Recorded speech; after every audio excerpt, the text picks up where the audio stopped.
আসসালামু আলাইকুম রহমতুল্লাহ। আজ রবিবার সন্ধ্যাবেলা এই 5টি ইস্তিগফারের আমল যদি আপনি করতে পারেন, ইনশাআল্লাহ তাআলা আল্লাহর কাছে যা চাইবেন আল্লাহ আপনাকে তাই দান করবেন। প্রিয় দর্শক, আল্লাহর কাছে কোনো জিনিসের কোনো অভাব নেই। আমরা শুধু চাইতে পারি না, এই জন্যে আল্লাহর কাছ থেকে আমরা পাই না। যদি আমরা চাইতাম সুন্দরভাবে, তাহলে আল্লাহ রব্বুল আলামিনও আমাদেরকে অবশ্যই দান করতেন। যেমন পূর্ববর্তী জামানায় বহু নবী রাসূলদের উম্মতেরা আল্লাহর কাছে গুনাহের জন্য ক্ষমা চাইয়া ক্ষমা পেয়েছে। প্রিয় দর্শক, আমরা চাইতে পারি না, এই জন্য আল্লাহর কাছ থেকে আমরা অনেক চাওয়া পাওয়ার জিনিস পাই না। নবী মূসা আলাইহিস সালামের জামানায় 40 বছরের একজন নাফরমান জিনাকার ছিল। নবী মূসা আলাইহিস সালামের জামানার ওই ঘটনাটি আমরা জানব। তারপর আমরা জানব কোন সেই 5টি ইস্তিগফারের কথা, সেই ইস্তিগফারগুলো সম্পর্কে। নবী মূসা আলাইহিস সালামের জামানায় বনী ইসরাইল গোত্রের মানুষেরা আইসা নবী মূসা আলাইহিস সালামকে বলতে লাগলো, ও নবী মূসা, আপনি তো আল্লাহর সাথে কথা বলেন, আপনি একটু আল্লাহ তাআলাকে বললেন তো, যাতে করে আমাদের এই গোত্রের মধ্যে আল্লাহ বৃষ্টি দান করেন। নবী মূসা আলাইহিস সালাম বলেন, ঠিক আছে, আমি আল্লাহ তাআলার সাথে কথা বলে দেখব। নবী মূসা আলাইহিস সালাম একটি দিন তারিখ ঠিক করলেন যে অমুক দিন তোমরা আমার কাছে আইসো। সবাই যেই দিন নির্ধারণ করলো, সেই দিন সবাই নবী মূসা আলাইহিস সালামের কাছে আসলো। নবী মূসা আলাইহিস সালামের কাছে আসলে নবী মূসা আলাইহিস সালাম সবাইকে নিয়ে একটা খোলা ময়দানে গেলেন। খোলা ময়দানে সবাই সমাবেত হয়ে আল্লাহর কাছে দোয়া করতে লাগলো। নবী মূসা আলাইহিস সালামও দোয়া করতে লাগলো যে আল্লাহ, এই বনী ইসরাইল গোত্রের মধ্যে বৃষ্টি নেই, তুমি বৃষ্টি দান করো, তুমিই তো একমাত্র বৃষ্টিদাতা।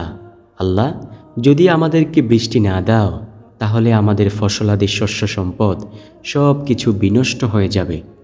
আল্লাহ রাব্বুল আলামিন ইতিমধ্যে নবী মূসা আলাইহিস সালামকে জানিয়ে দিলেন, ও নবী মূসা, তুমি যদি সারাটা জিন্দেগি ভরও আমি মহান মালিকের কাছে বৃষ্টির জন্য দোয়া করো, আমি আল্লাহ তোমার দোয়া কবুল করব না। নবী মূসা আলাইহিস সালাম বললেন, কেন আল্লাহ, আমি কি কোনো অপরাধ করেছি? আল্লাহ তাআলা বলেন, না, তুমি কোনো অপরাধ করনি, তবে তোমাদের এই মজলিসের মধ্যে এমন একজন 40 বছরের নাফরমান জিনাকার যুবক রয়েছে।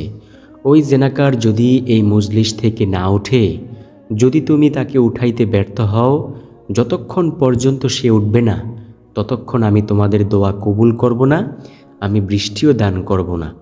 নবী মূসা আলাইহিস সালাম তাকে ডাক দিয়ে বললেন, কে আছো এই মজলিসের মধ্যে এমন 40 বছরের নাফরমান? ওই যুবক, তাড়াতাড়ি উঠে যাও, তোমার কারণে আল্লাহ দোয়া কবুল করতেছেন না, তুমি এইখান থেকে ভেগে যাও। আমি একটি কথা বলি, আমি কোন দিন কোন অন্যায় কাজ করেছি এটা কিন্তু আমি ভালো করেই জানি।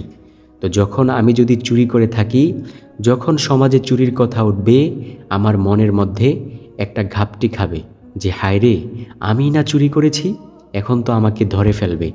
তো সেই জিনাকার যুবকও বলতে লাগলো মনে মনে যে হায় রে, আমি তো এমন 40 বছর ধরে এমন গুনাহের কাজ করে আসছি, এখন যদি আমি এই ময়দানে সবার সামনে উঠে যাই, তাহলে তো সবাই বুঝে ফেলবে যে আমি জিনাকার, আমাকে সবার সামনে লাঞ্ছিত অপমানিত হতে হবে, না আমি উঠব না। এই বলে সে আবার বসে রইল। এবার মূসা আলাইহিস সালাম আল্লাহ তাআলার কাছে বলল, আল্লাহ, সে তো উঠতেছে না, এখন কি করার? আল্লাহ তাআলা বলেন, ও নবী মূসা, সে যদি না উঠে, যতক্ষণ পর্যন্ত সে না উঠবে, আমি আল্লাহ তোমাদের দোয়াও কবুল করব না, বৃষ্টিও দান করব না। নবী মূসা আলাইহিস সালাম অনেক রাগান্বিত হয়ে গেলেন, চিল্লাইয়া বললেন, কে আছো এমন 40 বছরের নাফরমান যুবক, উঠে যাও, তোমার কারণে আল্লাহ দোয়া কবুল করতেছেন না। যদি তুমি না উঠো, আমি কিন্তু আল্লাহ তাআলার দরবার থেকে তোমার নাম আইনা সবার সামনে তোমাকে লাঞ্ছিত অপমানিত করব। তখন ওই যুবক বড় ভয় পেয়ে গেল। এখন সে মনে মনে ভাবতে লাগলো, যদি আমি এখন না উঠি, যদি মূসা আলাইহিস সালাম আল্লাহ তাআলার দরবার থেকে নাম আইনা আমাকে সবার সামনে ডাক দেয়, তাহলে তো সবাই চিনে ফেলবে যে আমি এমন 40 বছরের নাফরমান জিনাকার। আমি এখন কি করতে পারি? আবার যদি সবার সামনে উঠেও যাই তাহলেও তো সবাই চিনে ফেলবে। এর চেয়ে ভালো আমি একটু আল্লাহ তাআলার কাছে কান্নাকাটি করে দেখি তো। ওই যুবক আল্লাহ তাআলার দরবারে কান্নাকাটি করতে লাগলো। নবী মূসা আলাইহিস সালাম দেখলেন ইতিমধ্যে আকাশের মধ্যে বজ্রপাত করা শুরু করলো এবং অনেক মেঘাচ্ছন্ন পরিবেশ হয়ে তারপর বৃষ্টি হওয়া শুরু করলো। মুষলধারে বৃষ্টি হলো। নবী মূসা আলাইহিস সালাম আল্লাহ তাআলার কাছে বললেন, আল্লাহ, আপনি তো বলেছিলেন বৃষ্টি দেবেন না, আবার কেন বৃষ্টি দিলেন? আমার তো আর মান সম্মান রইল না এই জনসম্মুখের কাছে, কারণ আপনি তো বলেছিলেন যে বৃষ্টি দেবেন না যতক্ষণ পর্যন্ত ওই জিনাকার যুবক এই মজলিস থেকে না উঠবে। সবাই তো তাকিয়েছিল কিন্তু সে তো আর উঠে নাই, আপনি কেন বৃষ্টি দিলেন? আল্লাহ তাআলা বলেন, ও নবী মূসা শোনো, আমি যার কারণে বলেছিলাম বৃষ্টি দেব না, আমি তার কারণেই বৃষ্টি দিয়ে দিয়েছি। সুবহানাল্লাহ, আল্লাহু আকবার। আমি তোমাদের সবার দোয়া কবুল করেছি। নবী মূসা আলাইহিস সালাম বললেন, আল্লাহ, কিছুই বুঝতে পারলাম না, কি থেকে কি হলো, আপনি একটু আমাকে বুঝিয়ে বলুন তো। আল্লাহ তাআলা বলেন, ও নবী মূসা, তুমি যখন ওই যুবককে ভয় দেখিয়েছিলে যে আমি আল্লাহর দরবার থেকে নাম নিয়া তাকে সবার সামনে অপমানিত করবে, তখন সে কোনো কুল কিনারা না পাইয়া আমি মহান মালিকের রহমতের দরিয়ার দিকে তাকাইয়া সে কান্নাকাটি কইরা শুধু বলেছে, আল্লাহ দেখো, দীর্ঘ 40টি বছর ধরে আমি এমন গুনাহের কাজ করে আসছি, আজও পর্যন্ত তুমি রাগ করে পানি বন্ধ করো নাই, বাতাস বন্ধ করো নাই, সূর্যের আলো বন্ধ করো নাই। আল্লাহ, তুমি আজ কেন এমন ক্ষেপে গেলা? আমাকে তুমি ক্ষমা করে দাও।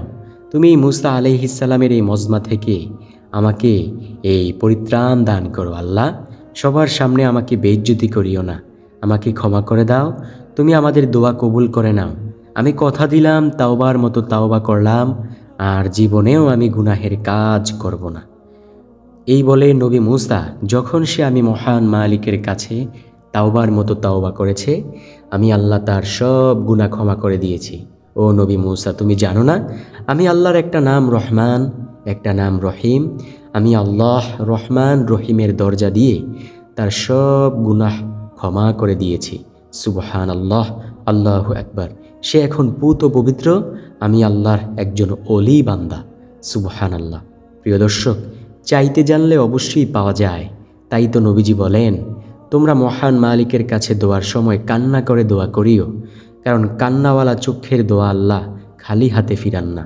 সুবহানাল্লাহ। তো প্রিয় দিনী ভাই, এখন আমরা জানব কোন সেই 5টি ইস্তিগফার আমরা প্রতিনিয়ত সকাল সন্ধ্যা পাঠ করব। সর্বপ্রথম যে ইস্তিগফারের কথা বলবো সেই ইস্তিগফারটি হলো, রব্বি গিফিরিলি ওয়া আতুবু আলাইয়া ইন্নাকা আনতাত তাওয়াবুর রহিম। আমরা যদি নিয়মিত এই ইস্তিগফারটি পাঠ করতে পারি, আল্লাহ আমাদেরকে বিশেষ 8টি পুরস্কার দান করবেন। তো চলুন সেই 8টি পুরস্কারের কথা জেনে নেই। 1 নম্বর যে পুরস্কার, সেই পুরস্কারটি হলো রব্বুল আলামিন আমাদেরকে উত্তম জীবন দান করবেন। 2 নম্বর যে পুরস্কার, সেই পুরস্কারটি হলো রব্বুল আলামিন আমাদের গুনাহগুলো ক্ষমা করতে থাকবেন। 3 নম্বর যে পুরস্কার, সেই পুরস্কারটি হলো আল্লাহ রব্বুল আলামিন আমাদের জন্য রহমতের দুয়ার খুলে দিবেন। 4 নম্বর যে পুরস্কার, সেই পুরস্কারটি হলো সর্বরকমের বালা মুসিবত থেকে আল্লাহ হেফাজত করবেন। 5 নম্বর পুরস্কার হলো আল্লাহ রব্বুল আলামিন নেককার সুসন্তান দিয়ে সাহায্য করবেন। 6 নম্বর পুরস্কার হলো গায়বী খাজানা থেকে রিজিকের ব্যবস্থা করবেন। 7 নম্বর পুরস্কার হলো রব্বুল আলামিন ফসলাদিতে বরকত দান করবেন। 8 নম্বর পুরস্কার হলো যদি আল্লাহ কবুল করে নেন, মৃত্যুর সময় জবানে কালিমা নসিব রাখবেন। সুবহানাল্লাহ। তো প্রিয় দর্শক, 1 নম্বর ইস্তিগফার আমরা কি পাইলাম? রব্বি গিফিরিলি ওয়া আতুবু আলাইয়া ইন্নাকা আনতাত তাওয়াবুর রহিম। যদি বেশি বেশি পরিমাণে পাঠ করতে পারি, আল্লাহ পাক অবশ্যই আমাদের প্রতি অনেক সন্তুষ্ট হবেন। আর আল্লাহ যদি সন্তুষ্ট হয়ে যায়, তাহলে দুনিয়াটাই আমাদের হাতের মুঠোয়। কারণ এই সব কিছুই তো আল্লাহ তাআলাই সৃষ্টি করেছেন, সব কিছুই তো আল্লাহ তাআলার উপরই নিয়ন্ত্রিত। প্রিয় দর্শক, আমরা বেশি বেশি পরিমাণে 1 নম্বর ইস্তিগফার রব্বি গিফিরিলি ওয়া আতুবু আলাইয়া ইন্নাকা আনতাত তাওয়াবুর রহিম পাঠ করব। হযরত আবু মুসা আল আশআরী রাদিয়াল্লাহু তাআলা আনহু বলেন, ও দুনিয়ার মানুষ শোনো, আমাদের মধ্যে দুইটা জিনিস ছিল। একটা জিনিস চিরদিনের জন্য আমাদের মধ্য থেকে হারিয়ে গেছে, সেটা হলো রাসূল সাল্লাল্লাহু আলাইহি ওয়াসাল্লামের উপস্থিতি। আর একটা জিনিস আজও পর্যন্ত আমাদের মাঝে রয়ে গেছে, সেটা হলো ইস্তিগফারের আমল। এই ইস্তিগফারের আমল যদি আমাদের মধ্যে থাকে, যতদিন পর্যন্ত আমরা ইস্তিগফারের আমল করতে পারবো ততদিন পর্যন্ত আমরা ধ্বংস হব না। যখনই আমরা ইস্তিগফারের আমল করা বন্ধ করে দিব তখনই আমাদের ধ্বংস অনিবার্য। তাই প্রিয় দর্শক, ইস্তিগফারের আমল বন্ধ করা যাবে না। নবীজি সাল্লাল্লাহু আলাইহি ওয়াসাল্লাম বলেন, ওই সত্তার শপথ যার হাতে আমার প্রাণ, তোমরা যদি গুনাহ করে ইস্তিগফার না করতে তাহলে আল্লাহ রাব্বুল আলামিন এই দুনিয়া থেকে তোমাদেরকে উঠিয়ে নিয়ে যেত। এমন একদল জাতিকে প্রেরণ করত যারা গুনাহও করত আবার তাওবাও করত। সুবহানাল্লাহ। প্রিয় দর্শক, আল্লাহ তাআলা ভালোবাসেন বান্দার গুনাহগুলোকে ক্ষমা করতে, আর বান্দা ভালোবাসে গুনাহের কাজ করতে। প্রিয় দর্শক, তো প্রথম নাম্বার ইস্তিগফার গেল। দ্বিতীয় নাম্বারে যে ইস্তিগফারের কথা বলবো সেই ইস্তিগফারটিও দামি একটি ইস্তিগফার, আর সেই ইস্তিগফারটি হলো আস্তাগফিরুল্লাহ রব্বি মিন কুল্লি যামবি ওয়া আতুবু ইলাইহি লা হাওলা ওয়ালা কুওয়াতা ইল্লা বিল্লাহ। এটা যদি কেউ নিয়মিত পাঠ করতে পারে তাহলে দুনিয়াতে সে কখনোই বিপদ আপদের সম্মুখীন হবে না। আল্লাহ রাব্বুল আলামিন তার সব বিপদ আপদ দূর করে দেবেন ইনশাআল্লাহ। কারণ বিপদ আপদ আল্লাহ তাআলাই দিয়ে থাকেন, আবার সেই বিপদগুলোকে আল্লাহ পাকই দূর করে দেন। তো প্রিয় দর্শক, আমরা যেই ইস্তিগফারের কথা জানলাম সেই ইস্তিগফারটি হলো আস্তাগফিরুল্লাহ রব্বি মিন কুল্লি যামবি ওয়া আতুবু ইলাইহি লা হাওলা ওয়ালা কুওয়াতা ইল্লা বিল্লাহ। যদি কেউ নিয়মিত এই ইস্তিগফারটি পাঠ করতে পারে আল্লাহ পাক তাকে কখনোই বিপদ আপদের সম্মুখীন করবেন না। সর্বরকমের বালা মুসিবত থেকে আল্লাহ তাআলা তাকে হেফাজত করবেন ইনশাআল্লাহ। প্রিয় দর্শক, আমরা অবশ্যই দ্বিতীয় নাম্বার ইস্তিগফারটিও বেশি বেশি পরিমাণে পাঠ করার চেষ্টা করব। তৃতীয় নাম্বার যে ইস্তিগফারের কথা বলবো সেই ইস্তিগফারটি হলো আস্তাগফিরুল্লাহ আস্তাগফিরুল্লাহ আস্তাগফিরুল্লাহ। নবীজি সাল্লাল্লাহু আলাইহি ওয়াসাল্লামের আদরের সাহাবে কেরাম বলেন, নবীজি যখন প্রত্যেক ফরজ সালাতের পর সালাম ফিরাইতেন তখন তিনি 3 বার বলতেন আস্তাগফিরুল্লাহ আস্তাগফিরুল্লাহ আস্তাগফিরুল্লাহ। তাই আমরাও যদি নবীজিকে অনুকরণ করতে চাই তাহলে প্রত্যেক ফরজ সালাতের পর 3 বার বলবো আস্তাগফিরুল্লাহ আস্তাগফিরুল্লাহ আস্তাগফিরুল্লাহ। নবীজি বলেন, ও আমার উম্মতেরা শোনো, আমি নবী দৈনিক 70 বারের অধিক তাওবা ইস্তিগফার করি, অথবা কোনো জায়গায় এসেছে 100 বার তাওবা ইস্তিগফার করি। একটা বার একটু ভাইবেন তো, যেই নবীর কোনো গুনাই নাই, যেই নবী একেবারে নিষ্পাপ বেগুনা মাসুম, সেই নবী যদি 100 বার তাওবা ইস্তিগফার করতে পারে তাহলে আমাদের কি পরিমাণ তাওবা ইস্তিগফার করা দরকার একটা বার একটু ভাইবা দেখেন প্রিয় দর্শক। তাই আমরা বেশি বেশি পরিমাণে তাওবা ইস্তিগফার অবশ্যই করব ইনশাআল্লাহ। তারপরের চতুর্থ নাম্বার যে ইস্তিগফারের কথা বলবো সেই ইস্তিগফারটি হলো সাইয়্যিদুল ইস্তিগফার। এই ইস্তিগফারের অনেক ফজিলত রয়েছে। নবীজি সাল্লাল্লাহু আলাইহি ওয়াসাল্লাম বলেছেন, কোনো ব্যক্তি যদি সকালবেলা একবার সাইয়্যিদুল ইস্তিগফার পাঠ করে আর সে যদি সন্ধ্যা হওয়ার আগেই মারা যায় তবে সে জান্নাতি হবে। আবার কোনো ব্যক্তি যদি সন্ধ্যাবেলা একবার সাইয়্যিদুল ইস্তিগফার পাঠ করে সে যদি সকাল হওয়ার আগেই মারা যায় তবে সেও জান্নাতি হবে। সুবহানাল্লাহ। তাই তো নবীজি সাল্লাল্লাহু আলাইহি ওয়াসাল্লাম হাদিসের মধ্যে সুন্দরভাবে বলে দিয়েছেন। নবীজি বলেন, তোমরা সকালবেলা পাঠ করো, যদি দিনে মারা যাও তাহলে অবশ্যই জান্নাতি হবে। আবার সন্ধ্যাবেলা পাঠ করো, যদি রাতের মধ্যে মারা যাও, যে কোনো সময় সকাল হওয়ার আগ পর্যন্ত যদি মারা যাও তবে তুমিও জান্নাতি হবে। সুবহানাল্লাহ। তো প্রিয় দর্শক, চলুন সেই সাইয়্যিদুল ইস্তিগফার জেনে নেই।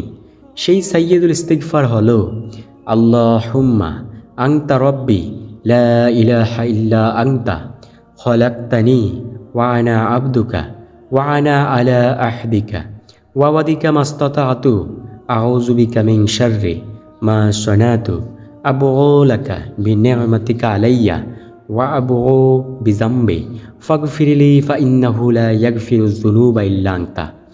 এটাই হলো সাইয়্যিদুল ইস্তিগফার। কোনো ব্যক্তি যদি সকালে একবার পড়ে সে যদি সন্ধ্যা হওয়ার আগেই মারা যায় তবে সে জান্নাতি হয়। আবার কোনো ব্যক্তি যদি সন্ধ্যাবেলা একবার পড়ে সে যদি সকাল হওয়ার আগেই মারা যায় তবে সেও জান্নাতি হয়। সুবহানাল্লাহ, আল্লাহু আকবার। সর্বশেষ নাম্বার যে ইস্তিগফারের কথা বলবো সেই ইস্তিগফারটিও দামি একটি ইস্তিগফার। সেই ইস্তিগফারটি হলো রব্বিগফিরলি, রব্বিগফিরলি, রব্বিগফিরলি। প্রিয় দর্শক, এই 5টি ইস্তিগফার আমরা পাঠ করে আল্লাহর কাছে তাওবার মতো তাওবা করব। আল্লাহ আমাদের জীবনের গুনাহগুলো অবশ্যই ক্ষমা করে দিবেন, কারণ আল্লাহ শুধু বান্দাদের দিকে তাকাইয়াই থাকেন।